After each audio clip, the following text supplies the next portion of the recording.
नमस्कार welcome back to my channel. अनेक समय आम कही था मु सका टीवी देखुची किंबा से 2 वर्ष हबो एठी चाकरी करिछि, से 2 वर्ष हबो भुवनेश्वर रे रहुछि, से 3 वर्ष हबो English सिखुछि। If you say I am watching TV it's correct for now because the action is happening right now, but if you add time then you have to add since or for, then the grammar changes completely. So you need to master on present perfect continuous. So let's learn without any delay. Let's start with structure.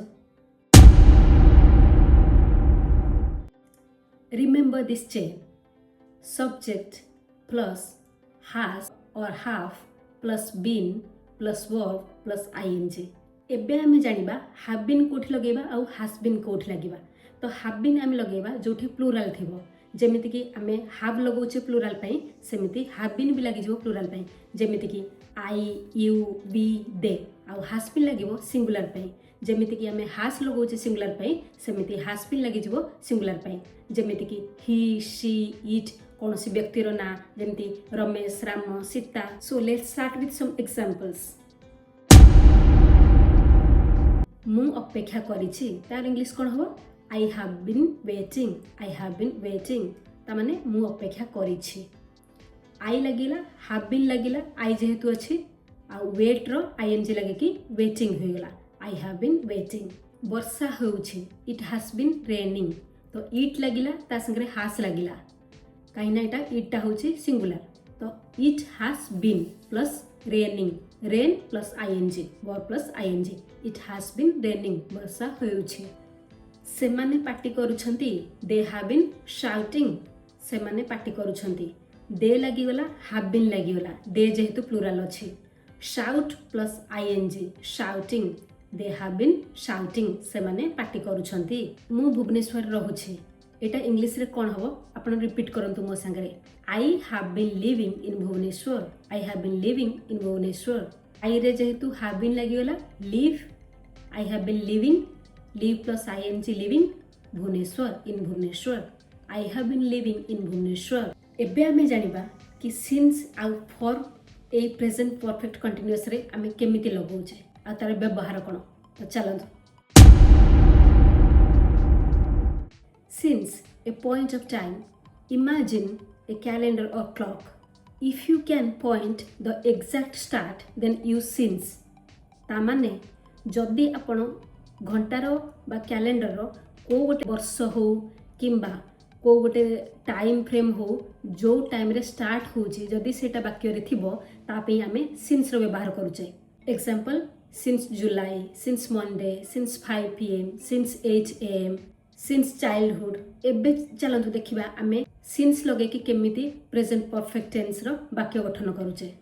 मु भुवनेश्वर रे 2010 रु रहुची। तो केमिति होबो sentence ता? सिची 2010 calendar रो गोटे year आसीची, सेत पे आमे सिंस रो व्यवहार करूचे।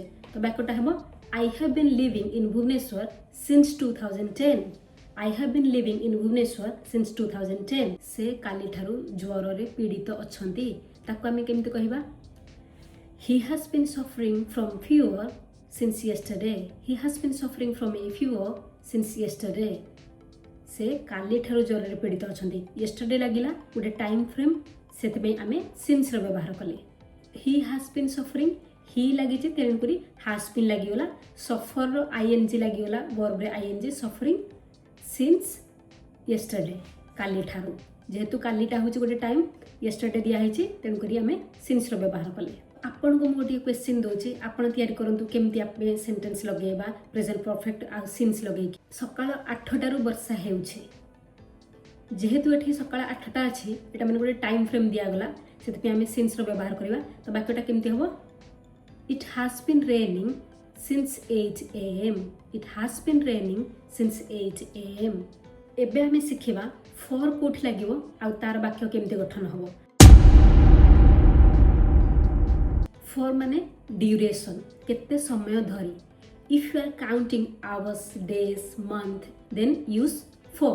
For example, for 10 minutes, for 5 hours, for 10 days जदि भी आपको किसी भी डाउट थी कि फॉर कौट लगे सिंस कौट लगे तार डिटेल वीडियो मुझे ऑलरेडी चैनल रे पकई देछि आपण आई बटन को जाके क्लिक करके निश्चित मोर डिटेल वीडियो देखि परिबे आ आपनकर पूरा डाउट दूर कर परिबे। एबे जानिबा आमे फॉर लगे कि वाक्य केमिति गठन करबा।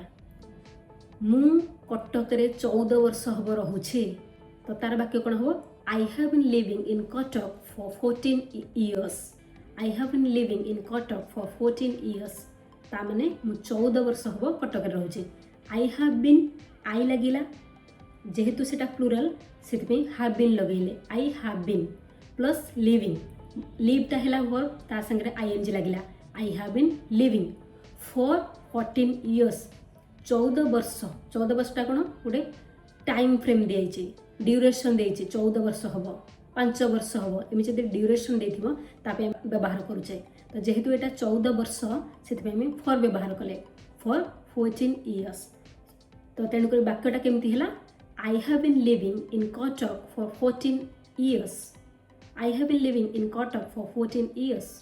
आ गोटे डेली यूज सेंटेंस नबा जेमती कि सीए ए बैंक रे 5 वर्ष हम धरी काम करुछे 5 वर्ष जेहेतु ड्यूरेशनटा आसीगला तापे आमे कोन लगेबा फॉर लगेबा तो केमिति हो वाक्यटा he has been working in this bank for 5 years. He has been working in this bank for 5 years. साधारणतः आमे ओडिया लोक माने मिस्टेक करि थाउ जे जर्दी कोथरे टाइम फ्रेम दिया है ड्यूरेशन दिया है से आम सिंस व्यवहार कर फॉर एग्जांपल मु एठी 2 वर्ष धरी काम करुछे I have been working here since 2 years तो एठी सिंस लागोनी कहीं 2 वर्ष जेहेतु गोटे टाइम फ्रेम दि जाइए से आम फॉर व्यवहार करुचे जेहेतु एटा गोटे ड्यूरेशन पीरियड से आपण फॉर लगेबे I have been working here for 2 years.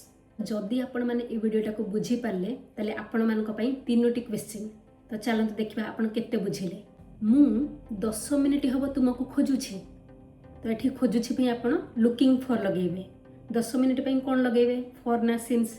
Second sentence से सकाळ 8टा रु रोसई करूछि सकाळ 8टा माने स्टार्ट पॉइंट ऑफ टाइम आसिला सेति पई आपण कोन व्यवहार करिवे रोसई करूछि तो कुकिंग कुक रे आईएनजी लागिला किंतु सकाळ 8टा माने एटा गोटे स्टार्टिंग पॉइंट ऑफ टाइम दिया जाइए तो से आपण कौन व्यवहार करेंगे वेदर इट्स सिंस और फॉर।